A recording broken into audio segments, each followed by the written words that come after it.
السلام عليكم ورحمة الله وبركاته. ازيكم حبايبي؟ عاملين ايه؟ وحشتوني كتير كتير كتير من الفيديو اللي فات. يا رب كده تكونوا بخير. تعالوا النهاردة يا جماعة نعمل مع بعض حاجة كده تحفة تحفة تحفة، وسهلة جدا جدا جدا. هتعمليها بصي سهلة جدا بمقادير سهلة ومظبوطة.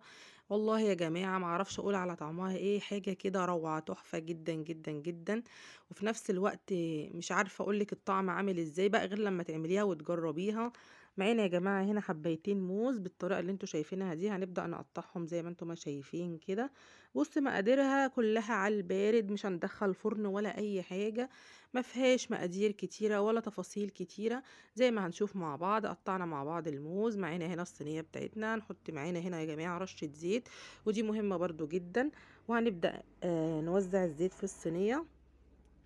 هنجيب اي كيس برضو كده وهنقطعه وهنحط الكيس في الصينية زي ما انتم ما شايفين كده. وبرضو هندي الكيس رشة زيت بسيطة زي ما انتم ما شايفين. وهنبدأ بقى نرص مع بعض الموز يا جماعة في الصينية بالطريقة دي زي ما انتم ما هتشوفوا دلوقتي، دوريات كده داير ما يدور كده. وهنبدأ نحطها. مقاديرها بسيطة جدا جدا. وبحبكم كتير حبايبي في الله. ولو وصلنا مع بعض في الفيديو لحد هنا ما تنسيش تحط اللايك. والله العظيم بتوحشوني جدا، وبحب اعمل لكم فيديوهات كتير جدا جدا. ولما بغيب عنكم يوم فعلا بتوحشوني. رصينا مع بعض طبعا هنا الموز. معانا هنا يا جماعة 3 معالق من النشا او 4 معالق. ومعانا هنا كمان معلقة كاكاو كبيرة. وهننزل بتلات او 4 معالق من السكر برضو يا جماعة. بص مقاديرها بسيطة جدا جدا جدا. وهننزل طبعا الفانيليا بتاعتنا مش هننساها. معانا هنا كيسين من الفانيليا هننزل بيهم.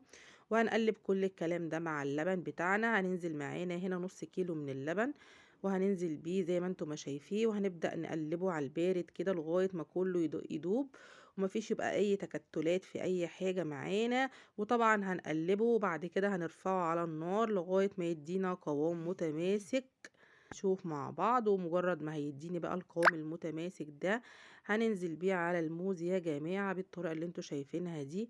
هيبقى معانا يا جماعة حاجة كده تحفة جدا. طبعا هنسيبها تبرد خالص وبعدين هندخلها التلاجة نص ساعة لغاية ما تمسك معانا. هتبقى معاكي سهلة جدا وبسيطة، مفيش فيها اي اصلا مكونات.